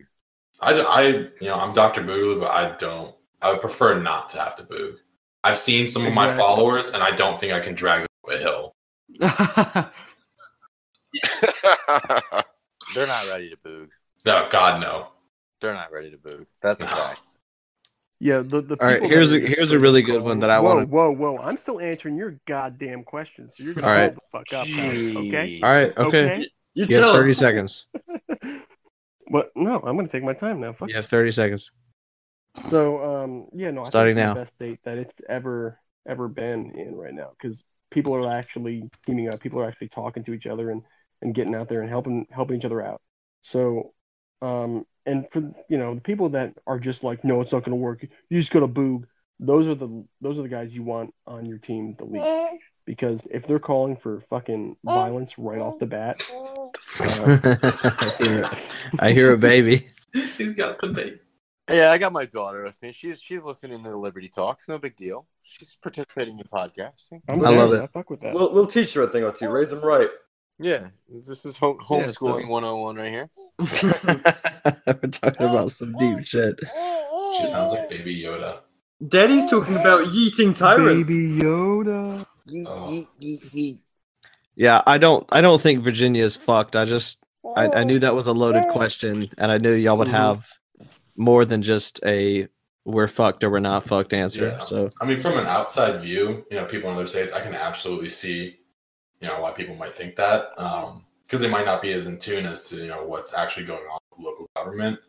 But just seeing like the overarching, House bills that are being pre-filed and stuff like that, yeah, it does look fucked from the outside. But when you it does look pretty fucked. I mean, it is fucked up, but it's we don't fucked know. Up, but the actual current state and where it's heading, it might not be as fucked as people think. Yeah. Once you sit down and you break it down, if you just look at the state level, yeah, it's fucked. When you go to local and you go to the counties and the people in them, it's not as bad as you might think. Yeah. See, I think that's the major problem with people who just vote, red or blue, and people who are actually more in tune with actually doing activist, Right. who do activist shit. Because once the vote is done, so many people left or right are like, well, that's it, There's Right, nothing exactly. The people have voted, we're fucked. But it's like, well, no, civil disobedience and all these things that you guys are doing, that's where the actual shit happens. Right. I mean, if you look like even after the Trump won the election, within days you could see that people voted and they packed their shit and they left and they're like, that's it. I'm not going to be able to change anything anywhere. Yeah, he got into office, and yeah, you might live in a red state, or right now, I live in a blue state. Trigi lives in a blue state, and from the outside, you can say, well, that's it. You can't do anything. That's far from the truth. You can affect change from the smallest levels, as we've seen recently. Totally. Yeah. All right. So here's a good question that'll keep us going for a while. How annoyed would you have to be to fight a drunk guns and guillotines? I could do it right now. Yeah, I'm fine. I'm good to go. Let's do it. Check you I'm stone cold sober and I'm tired, but I'll do it. All right. If we ever meet up in person, we gotta have like somebody film a wrestling match or something. Yeah, Naked. now. Yeah. I will not be wearing clothes. Yeah. Hang'em can Tell you that film right now. because if I'm there, Hang'em's probably there. I don't mean to brag, but I watched a jiu-jitsu compilation like 4 days ago on my phone in the parking lot, so you're done. Sick. I used to wrestle and do MMA. Okay, well, I played lacrosse, so if I get a finger in your butt, you're done. But you're gonna get an STD from me. Straight up. That just makes it more fun. All right. So this one for Doc. Where's the field? How far are you on the field, man? So, big news on that. So, Ooh. yeah, so my first ambitions, so I was doing, the field guide and everything. I had big ambitions, and then I saw how much it was going to cost. So I wanted to do a glare-proof, waterproof, blood-proof, and tear-proof book. And it was going to be a little, pocket guide, or more of a reference guide. And I realized that was just incredibly expensive to get all of that done. So I came up with a solution for that. I think everybody will be happy with it. So it's going to be more of a reference guide. It's not going to be, here's how you do every single thing step by step by step. It's going to be, here's the bare bone basics. Just something to glance at in the field when you need a refresher on it. Because I'm not going to try and teach somebody, how to put on a tourniquet in a little book. You should know how to do that when you go in the field. So I think the best solution to that is I'm going to do an ebook that people can download on their phones through Amazon, through MegaShare, all that stuff. And people are able to download it and they'll have a digital version of it. And then it's also going to come with a printable version that you can send off to, Staples or Walmart or, FedEx does it. And you can have them print it and bind it in whatever size you want. So all you have to do is upload the file and then you can have them print it and you can get it bound in, regular paper, or you can get it in waterproof. You can get it in any size you want. So you're going to get a digital copy as well as a printable copy. And I think for now, that's the best bang for your buck because, if it was going to come out as I had originally intentioned, it was going to cost for somebody to buy it probably about $55 to $60. Which, that's just too expensive. I want as many people to be able to get this as possible. And with an ebook and a printable version that comes along with it, it's going to run at like $10 to $15 instead, which is going to be much more accessible to people. So that was my compromise. And, in the future, that's all out there. I want to be able to offer out a already printed, waterproof, glare-proof book, but that's a little bit more in the future. So for now, I'm just going to do the ebook with a printable version. And if people want to get printed, that's only going to cost you another $10 to $15. So you're going to have two versions, $25 to $30. Right on. And so it's just going to be a quick reference, and it's going to encompass a lot of that's some new stuff. And I'll go a little bit more in depth. And the printable version will look different. It's going to have sections where you can take notes and change steps as depending on what you do in certain situations. So the printable version is going to be a good version for people to kind of edit it and tailor it to their needs. Good stuff. That's no, don't do that, Tim. My fucking boob tactics. Every time I do a Q&A, when's the release date? When's the release date? It's like I work full time, and I'm sure it's the same for you. Yeah, I'm working like 60 to 70 hour a week. Yeah, I'm trying to get as much as I can done on it, but it's it's going to take some time. Yeah, you really underestimate what writing a fucking book means until you're doing it, and then you're like, oh my god, fuck my life. Just sitting down and doing a rough sketch on a whiteboard with tasking.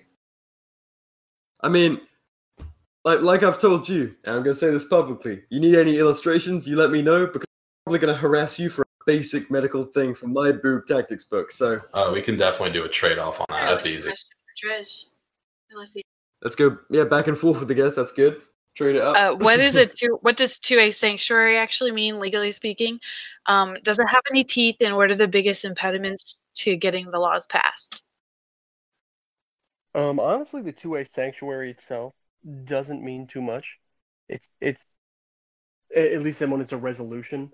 When it becomes an ordinance, then it has more the teeth of law behind it, where you can actually, if a stadies come into the fucking town, you can be like, no, fuck off. But the resolution is more symbolic than anything else to that, the Board of Supervisors isn't going to, approve funding for the police department. Because I think they were talking about yesterday that it's like, I think police departments get 60% state funding, and then the other 40% generally comes from the Board of Supervisors. So it would be like if the state is forcing the police department to go about these laws, and if they're going to do it, then they won't give them the funding, kind of thing. That's really all it says. Other than that, it's purely symbolic to pass these resolutions. But the main reason they're doing it is to send a message to Richmond to tell them to go fuck themselves. And when the majority of the state says, no, we're not going to abide by your shitty fucking laws, you can take that and shove it up your ass, then it'll get them to rethink their approach to things. That's kind of like the impression I got. Like, they're not going to be like, oh, it's a sanctuary. They're just going to be like, right, so they're not with us. Push on, but know that that's going to be kind of a wrong. Yeah, exactly. And I'm kind of pulling for them to pass the laws anyway, not because I want them to pass, but because if they say, you know what, we're gonna scrap these laws, they're just gonna do it more sneakily down the road and just go back to paper cutting everybody. Yeah. And it's gonna be, people are gonna be okay with light compromises, but when it's such a heavy compromise like this, that's when they get pissed off. So go now while we have the activity, like the tension. Yeah, right. You have the momentum. Have the numbers. So if it passes, then if something were to happen, it would be the best time to happen now.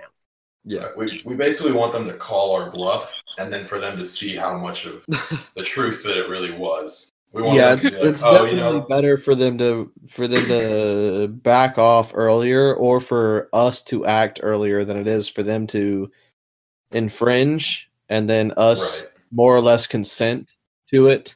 Yeah, because I mean, right now the 2A sanctuary, it's essentially it's the same as flicking somebody off when you're driving by them and you get pissed at them. And we want them to kind of pass it and see what an absolute shit show mistake that was.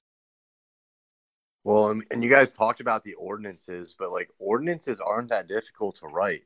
And that's what I was talking about earlier in the podcast. Like, depending on the policies in your state and what that is, like sometimes it's as little as, 10% of the turnout in the governor's election, which in a lot of rural areas might only be 100 or a couple hundred people.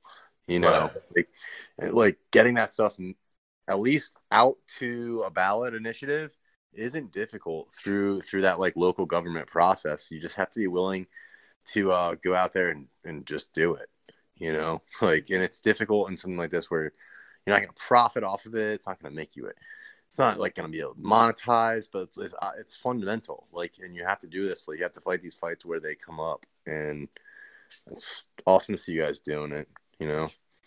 We all need to do this stuff everywhere. Exactly.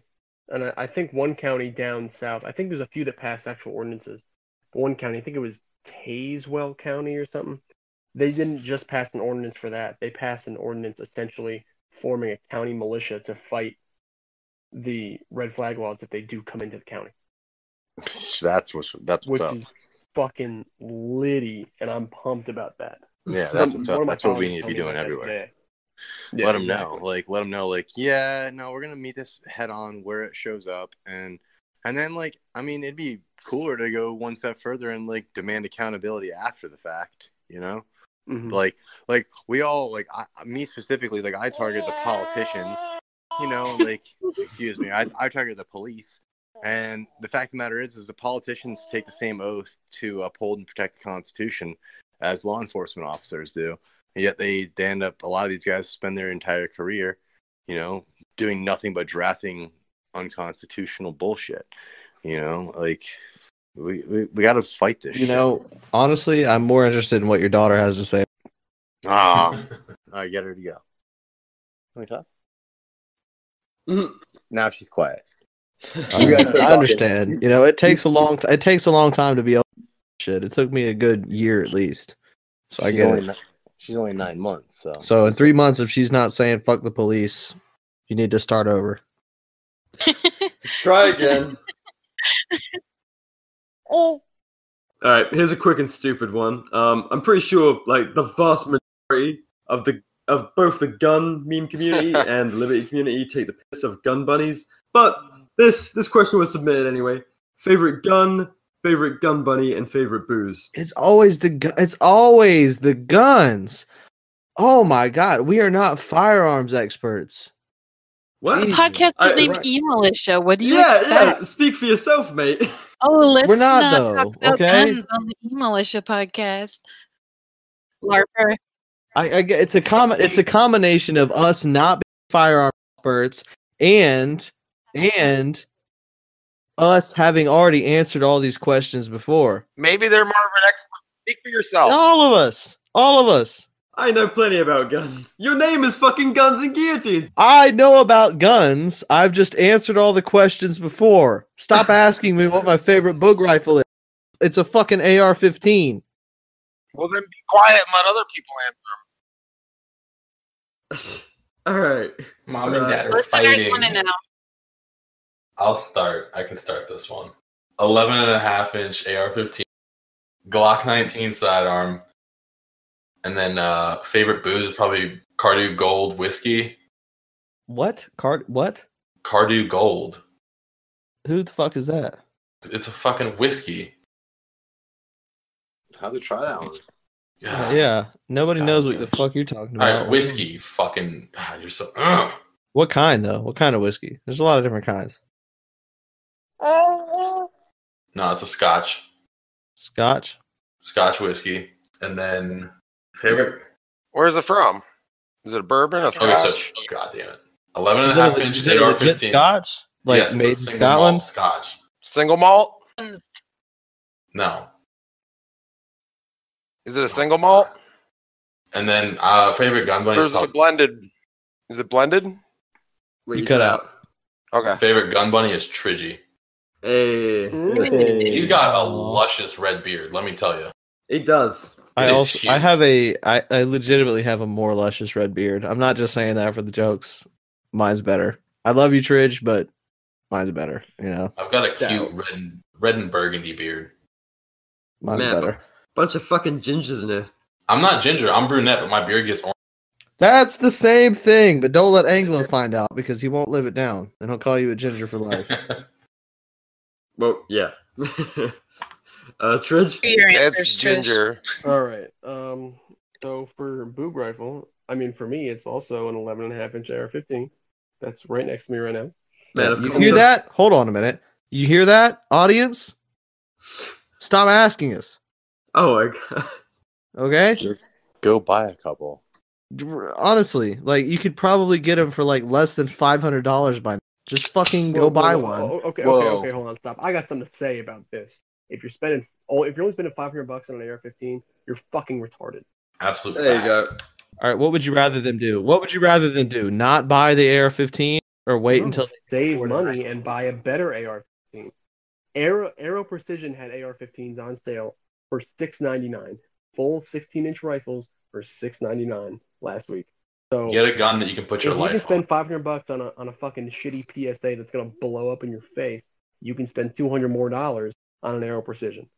That's the lowest I would go. I seen a Ruger 5.56 for $450 for Black Friday. PC is fucking garbage. I wouldn't trust a Ruger AR as long as I could throw it. The only Ruger thing I would run is a 10-22 and the little 22-45 pistols. That's it. Honestly, if you know where to look, you can just build your rifle for cheap. My rifle's all SLR Colt BCM, and I got it for about 900 built. Mm-hmm. So if you're spending $500 on the AR-15, it's going to fail you, and you're going to die. So, personally, my favorite. I spent $39 on mine. I had 4,000 rounds through it. I built it out of cast iron and dirt. We're on that body score program over here in the eMilitia. I found all my gun parts at a Goodwill. Right, yeah. I just made all my gun parts out of like random house objects. You guys just see that like a gun was found in a toy at a Goodwill? I did. They bought the toy chest from a Goodwill for a baby shower, and there was a gun in it, supposedly. I'm going to Goodwill tomorrow. They turned it in. You've got this gun with somebody else's fingerprints, somebody else's registration. Why are you turning it in? You got like a free murder weapon.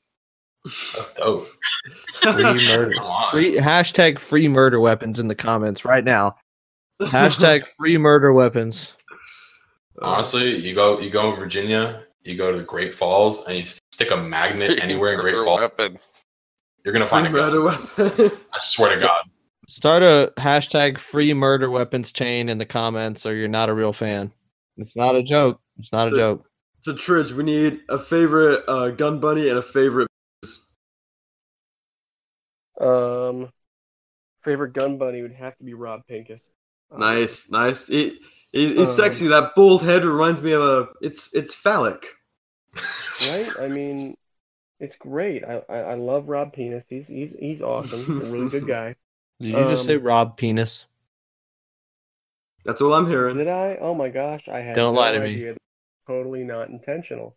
I'm sure you're lying. Proud of you. Oh wait, hold on. Doc got to say his sidearm, and I just want to say that CZs are better than Glock. Oh.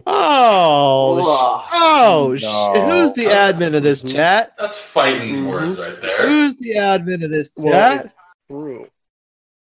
Get out of here. We thought you were part of this community. Say that, you obviously haven't shot one. Because I used to be that way too, and then I actually got one and I shot one, and I was like, holy tits, what the fuck have I been doing this whole time? So my fucking hipster. P10C, you're right, I am a hipster. It's great. It's totally worth it. This fucking gun is fucking incredible. So yeah, CZP10C. Fucking titties. Fucking. And then what was the last? Favorite booze.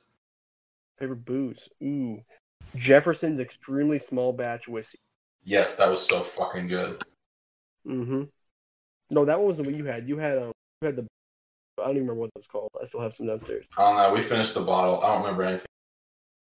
But yeah, Jefferson's extremely small batch whiskey. All right, Tridge, I have a question for you. If I showed up at your apartment right now in just boxers, do you have what it takes to make tacos with me?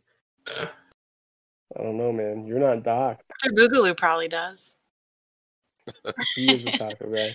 Wait, I thought you made tacos with him in your apartment, Tridge. I didn't think it was the other way. In my apartment. Nah. He made the tacos. He made the Did he bring the supplies? He brought everything.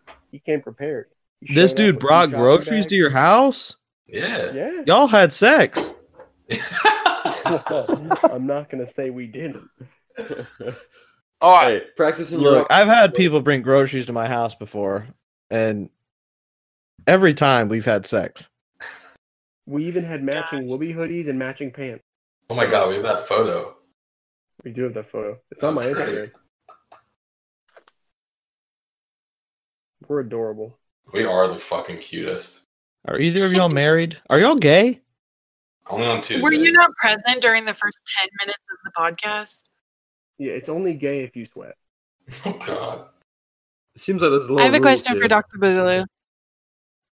What is the most forgotten or underappreciated item in the Boogaloo kit? Oh gosh, probably the triangle bandage. No, triangle bandage. everybody's gonna have a tourniquet. Everybody's gonna have hemostatic gauze and a SAM splint and stuff like that. But honestly, a triangle bandage, people overlook that because they think it's a piece of cloth or gauze can replace that. But a triangle bandage can be used as a pressure wrap, a self-adhering bandage, because most of the time it's going to come with why don't you explain for those that don't know what a triangle bandage is and anatomically how it works? Okay, so a triangle bandage is basically a large loop, and it has one end is pretty thin while the other is very wide, and you can use it as a pressure wrap, a cinch wrap. You can pack wounds with it if you need to, and you can even use it as a sling. When you lay it out, it's basically just a big circle of a bandage, but it compresses very small. It takes up very little room in the kit, and it allows for probably up to a dozen different uses. It's also known as an Israeli bandage, but it's definitely something that for some reason is overlooked nowadays, when it was very, very popular back around World War I, World War II, and people still carry them today. But when people are building their own first aid kits, it's skipped over a lot of times because everybody's focusing on what stops heavy hits, what stops massive hemorrhaging and blood loss, what helps broken bones, what helps protruding bones, but nobody looks at kind of the smaller stuff.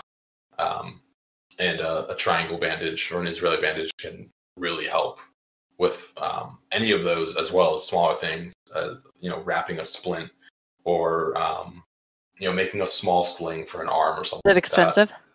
No, they're about a triangle bandage again for about $1.50 to $3. Oh, so something everyone should have. Oh yeah, there's absolutely no reason you shouldn't have. Almost cheaper than fucking baby wipes. Oh yeah. I've got a post.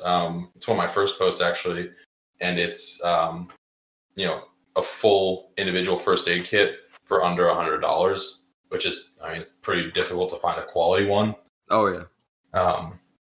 But yeah, definitely a triangle bandage is my top 4 for like must-haves in every IFAC. That's actually a question I've got. So I guess I'm sure you have a post on it, but just for the lazy fucks who listen and don't look, just like 5 things you'd absolutely have in an IFAC. So 5 things. Define IFAC. Individual first aid kit. So that's the first aid kit that you're going to have that if you go down, people are going to use on you. So when someone goes down, you don't use your own med kit on somebody else. You use their med kit on them.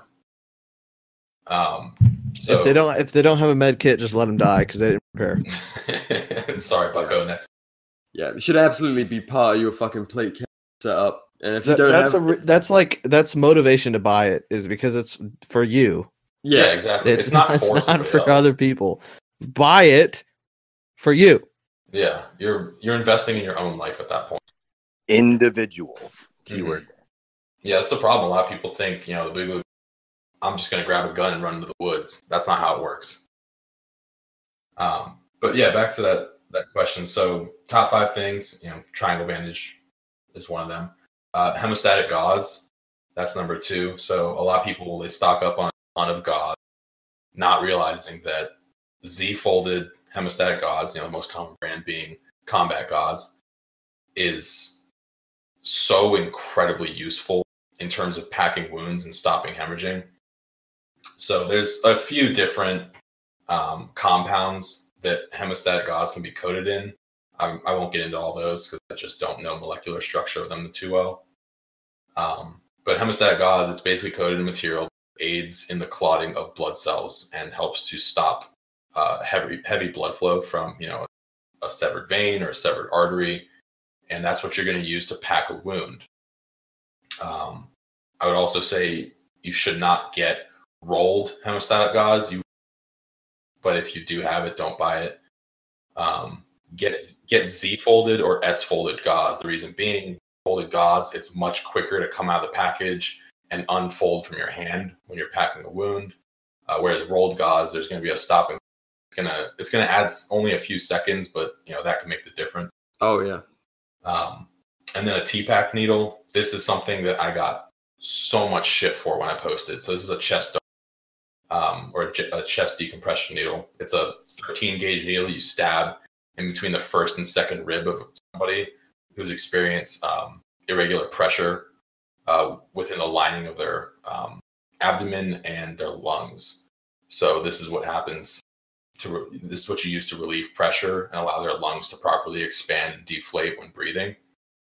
So these can be incredibly dangerous. I mean, you fuck this up bad enough, you can puncture a lung and kill somebody with it. I got a lot of shit when I posted this because people are like, no, you need to go to school for this sort of thing. You need to educate yourself properly. And yeah, you do need to educate yourself. But my thought on it is, if someone's dying, right, their lungs are not inflating properly when they're inhaling. If someone's in that situation where this is life or death, you might as well go for it. You might as well use this. Yeah. And not to mention that someone like you might show up that knows how to use it. So exactly for the $8 or $12, throw that shit in your kit. And whether you know how to use it or not, whether it gets used on your person or not, it's going to be valuable at some point in time. Exactly. I mean, it's really not that hard to learn. People look at them and see a giant needle stab someone and they're scared of it. The way we practice this in school is we literally had racks of ribs that you would eat, and we just practiced stabbing this in.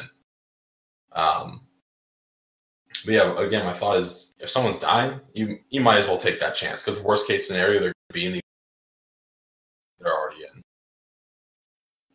And then number 4 is probably going to have to be SAM splint. SAM splints are incredibly cheap. They're $6 to $10 most of the time. And these are another huge, very largely overlooked piece of equipment. If you have a fracture or a broken bone, or you have a protruding bone, this can be the difference between further injury and preventing loss of the limb. A SAM splint just immobilizes a certain, whether it's a hand, an arm, a foot, an ankle, or a leg. And it's mainly used on the limbs of the body. And so you put the SAM splint on, wrap it tight, and then transport the person. This just prevents the bones from shifting, especially during a complete fracture or a broken bone, which can cause further damage to muscle tissue and any veins or arteries that might be around the bone. Prevent them from being severed. And then the 5th thing is just a cat tourniquet. You all know my opinion on those. Best of the best. And I mean, yeah, it's gonna be my top 5. So again, that's hemostatic gauze, triangle bandage, T-pack needle, a cat, and a SAM splint. Very fucking concise. The SAM splint is especially interesting because I've never heard of that. But in what we're talking about, to be blunt, is a combat situation. Someone gets hurt, you're gonna have to fucking drag them out, and it's not gonna be pretty having to move someone who's injured when you're under fire. And if dragging them is gonna fucking tear up arteries and potentially lose them a limb. Mm-hmm. If you don't secure someone, that's a big that can do a lot for them. So right, especially at that point for dragging somebody out. My big thing is don't treat somebody until you're out there. Yeah, just doubling the amount of casualties. Yeah, if 2 of you go down, you're fucked. Yeah. So it's always get you and your downed ally to safety, and then do all the preventative care that you can that will minimize further risk and injury on exfil. Do you think you'll be covering that kind of thing, like the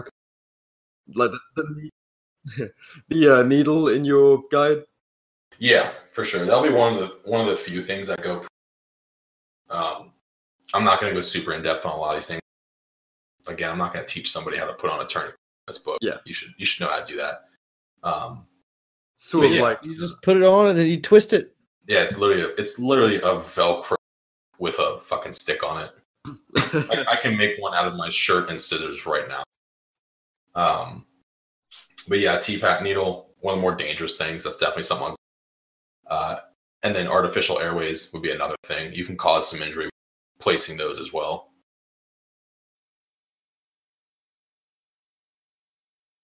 Damn, everyone actually like got quiet and paid attention. That's a first for this podcast. Yeah, that was fucking weird, but very. That was legit info, dude. A question for Trish. All right, I'm still here, I promise. Do you think about trying secession legislation before a boogaloo? In Virginia, that would be completely impossible. Just because of the proximity to DC and how many federal employees live in Northern Virginia. If that were to happen, Virginia would have to balkanize first. They would have to completely break up into a bunch of different regions, and then they would have to go for that.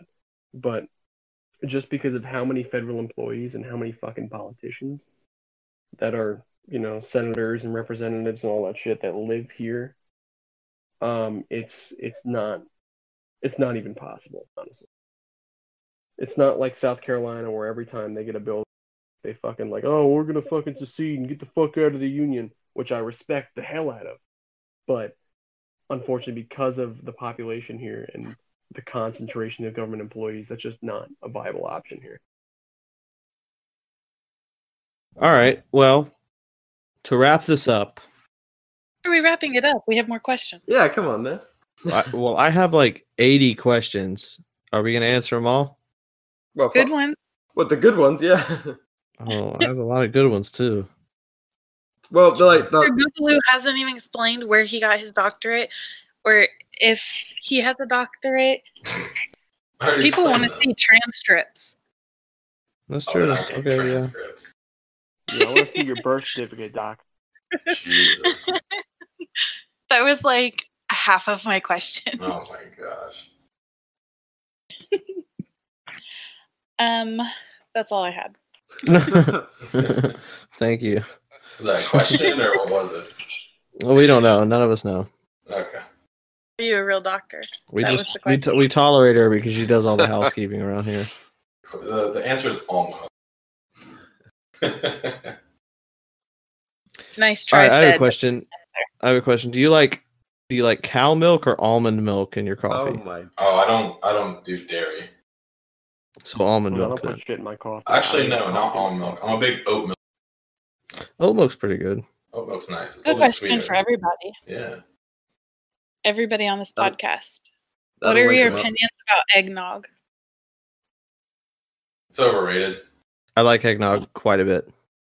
I like it, but it's not the fucking magical that everybody says it is. It's got to be spiked, but I think that's just because I'm an alcoholic, and really anything, like I will enjoy anything alcoholic. I don't give a fuck about eggnog, but you put some bourbon in it, all of a sudden I'm interested. So I think that's kind of a personal problem. Prefer the name eggnog or Christmas milk? Who the fuck calls it Christmas milk? I just said egg milk in confusion. Definitely literally eggnog. everybody calls it Christmas milk. All right, you just said Christmas milk, and I'll be honest. That's what I call my sperm during the holidays. No. God, that's disgusting. The pre-babies. Mute his mic. I already said it. All right, so if we want to get towards wrapping up, I've got one more kind of funny one for Doc. Medical myths you wish would die. Oh my fucking god! I knew it would come. Some of them probably come from my fucking terrible Boog Tactics medical post. So I guarantee like 30% of them come from the collaboration between me and BR and that Boog Tactics post that we made. Okay. I'll do my two least favorite things. I'll go over rats and I'll go over tampons. I'll just do it. I'll get out of the way. All right. Fuck. Sorry, man. Okay, so you can tell this is a trigger for you, so take your time. I'll start with rats. So rats has a huge following, and that's because they went to a bunch of big gun companies and kit companies, and they're like, hey, push this product, we're going to give you a ton. Fucking, they did it. But the biggest problem was when they were doing their advertising, they said they used TCC. And for those who don't know, that's the committee that is in the military, and they kind of go over all of the medical devices every single year, and they say, hey, this is what we've approved. And that's the key word, approved. They never, and they never will, recommend anything. They will only approve certain things. So the ones that, the cat tourniquet is their approved tourniquet for the military. That's what they use. That's what everybody is issued in the military. They don't recommend the cat tourniquet because that gives them liability. They approve it and say, this is good for combat use and this is good for civilian use, and it's going to work. What R.A.T did, R.A.T got around that by saying it's TCC recommended. Now that's not true. That's not real. TCC is Tactical Combat Casualty Care, and R.A.T's TCC was Tactical Combat Casualty Committee. They made up a fake committee with the same acronym as the military's to make it look like the military was recommending the R.A.T's product, but it wasn't. And so if you go down and you look, the real Tactical Combat Casualty Care, they actually tested the rats against the cats recently, and the amount of pressure put on by the rats is about 15% lower than the cats. So the cat was putting on a higher rate of pressure around the limb to stop bleeding than the rats was. The rats gives less pressure. It's uneven because it requires several wraps around the limb with what is essentially thick paracord. That's literally what it is. It's thick paracord with a metal notch on it. And because it's multiple wraps, you're not going to get a flush surface to the skin. You're going to create what is essentially pockets or bubbles of skin in between each wrap. And that's going to cause further damage to the muscle tissue and the epidermis. And it's going to cause quicker cell death, even though it's giving less pressure.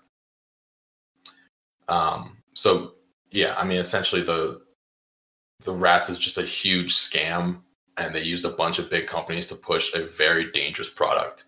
And probably their worst thing was when they were like, okay, we're going to test these cats. And they did a video of them using a cat that they had actually pre-cut. They cut the cat a little bit to make it break while they were cinching it with the windlass. So it's just a scam of a product. It's awful. Anybody who follows my page has seen me attack them now probably 4 or 5 times on them now. I have one post where I light one on fire. I mean, I can't get enough of making fun of them. Hey, they fucking deserve it. I mean, if it takes Tim Kennedy or some other cunt bullshit to promote your tactical products and all that, like, fuck off. It's clearly going to be nonsense. Oh my god. It's the worst Tim thing. Kennedy. Oh my god, Tim Kennedy. Tim Kennedy can eat a fucking big fat dick. Oh, Timmy. A whole bag full of them. STD-ridden cocks. How freaking long have I been on mute? A lot. Like, oh my gosh. Like gosh dang it. I forgot he was in here. No, I've been trying to add in, talk. A while. I was wondering if you were sleeping. Man, you're such a boomer. Oh, poor guy.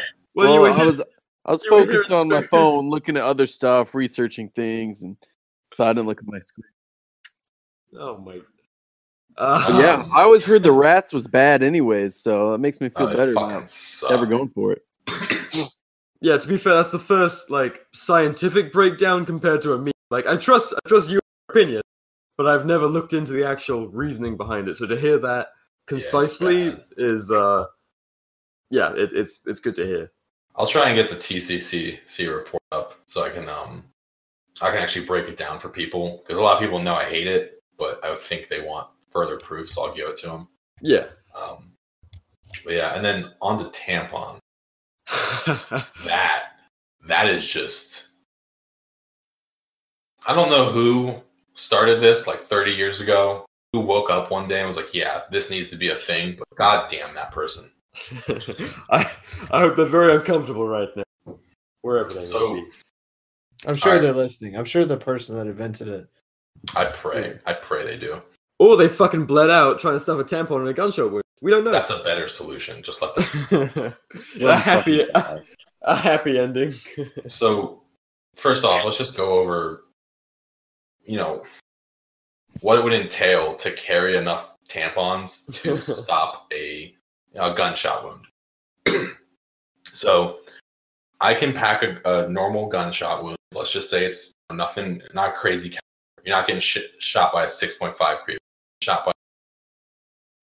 So to pack a 9mm entry wound, you can use one roll, one Z-fold of hemostatic gauze. Pack it in there nice and tight, right at the area of blood loss, and you're good. You just need one roll, maybe a wrap around, give it some pressure, and you're done. Now that is 8 feet of hemostatic coated gauze. It is quite literally produced for the purpose of mass blood loss and to stop it and aid in blood clotting. Now let's look at a tampon. A tampon is just in a plastic tube. You're going to need at least 200 of them to properly pack a wound because it is just a cotton ball on a string. So just alone, you're carrying 200 just to pack one single, or you can carry 30 rolls or 30 Z-folds of hemostatic gauze, and you can pack 30 gunshot wounds. Oh no, man! Have you ever shoved one up your ass? Well, yeah, dozens of times. Well, then you would know, they really absorb a lot of shit. God, Jesus Christ. We were being informational, but But we had to get off topic a little bit. That's how it works. As is tradition, this is the way. This is the way. The way, baby. Fucking show. Whoa. Fucking hate. If you look at absorption rates, that's the biggest thing. So how well can it absorb blood and stop it from, help it to clot? Because that's how you get blood to clot, is you just hold it in place long enough for the platelets to latch onto each other. And so, the best way I can explain it is a severed artery is about 2,000 cc's of blood in a minute and a half. Oh, fucking hell. To put that in perspective, a tampon, a size large tampon, the max hold on that is about 14 to 16 cc's of liquid total. So you would need 100 of them to pack a severed artery. Yeah, I mean, fucking, common sense would dictate a tampon's not designed for someone who's literally bleeding out. Right. Well, I mean, technically it was designed for guns. Just not well. But I mean, I get why people who don't know anything about medical knowledge and be like, okay, that makes sense. It's shaped like it should go in a gunshot wound. But it's just not the right material. And I mean, it's cotton ball. It's literally a fucking cotton ball. You can buy a bag of them for $1. It's more of a cotton cylinder. Cotton cylinder. Jesus Christ. But yeah, that whole argument came back up when, I forget who it was. Some guy who has a Medal of Honor and thinks that means he knows everything. Yeah, and he came on, he's like, oh, I carried tampons in my kit. Okay, who fucking cares, guy? It doesn't mean shit. Yeah, a Medal of Honor isn't a fucking PhD. I mean... Yeah, it doesn't do anything like... America seems to think so, but... Yeah, I don't care what you carried in your kit. What I know, it doesn't matter. You have the right to bleed out if you want. Yeah, exactly. If that's what you got in your kit, that's what I'll fucking use on you. And if I defeat you in battle, I'll shove them up your ass. I swear, in 3 years, I'm gonna be downed on gunshot wound, femoral, in airsoft kit. All right. Okay. Fucking tampons.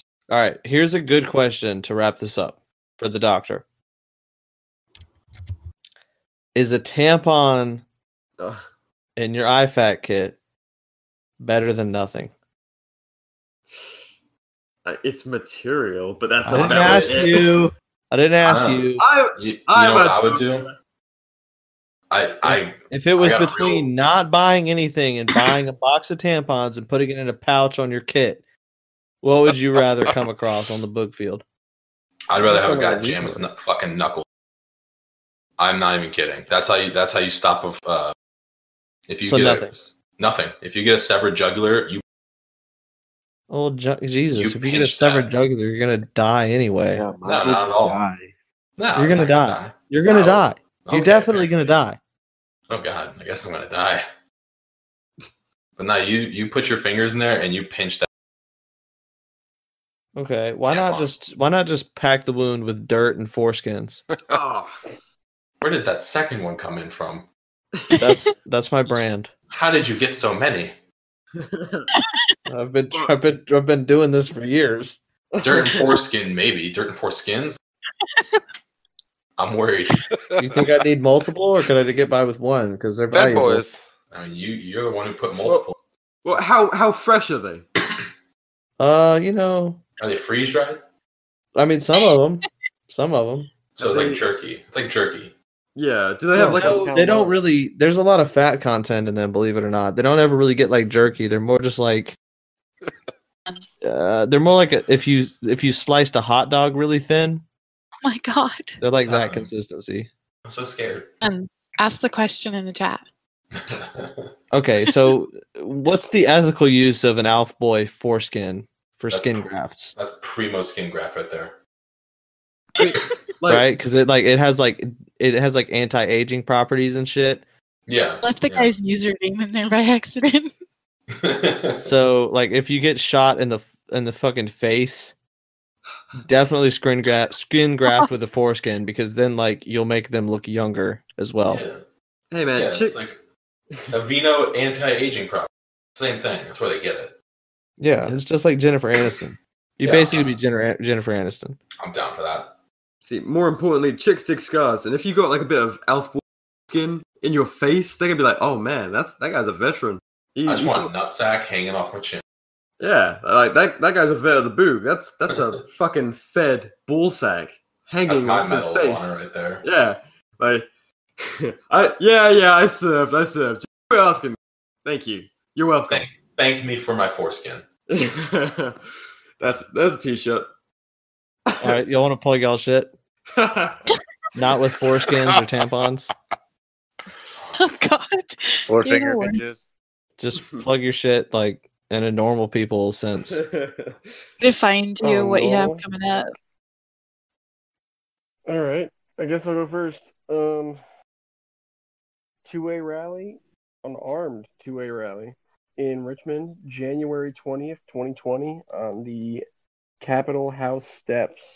Be there, be armed, or be a fucking square. Be armed or be a square. Great. And if you're in Virginia, go to your local Board of Supervisors meetings and tell Richmond to go fuck themselves. If you're not in Virginia, get involved in your local government. Make sure this doesn't happen in your state. Right the fuck on. I think I got it all. Good shit. Good job. Doc. All right, so my biggest one is the Chesterfield Board of again, they don't want to hear us speak. They want 10 speakers in a county of 400,000 people. So, I mean, December 11th at 6 p.m. is the meeting time. We will be getting there December 11th at 5 p.m. That is at the Virginia Chesterfield Historic Courthouse. It's right next to the Chesterfield Jailhouse. We're going to have a platform for people to get up and civilly speak their mind and make sure that they hear us. I mean, I can't tell you how important this is, especially being a large bordering county to Richmond. I mean, the more around Richmond we can get, the better. So, again, that's Chesterfield County Board of Supervisors meeting, December 11th. Be there at 5 p.m. to speak your mind. Perfect. All right. I reckon that's a solid little episode. No, not little. Long episode, but lots of fucking good info. We appreciate you listening. Please tune in for the next time we release a podcast, and we don't know when it'll be because we suck at doing this. Thanks for listening, people. If you stuck around, you're a fucking legend. Yep. Tune back in next time, and we'll give you a prize or something. I don't know.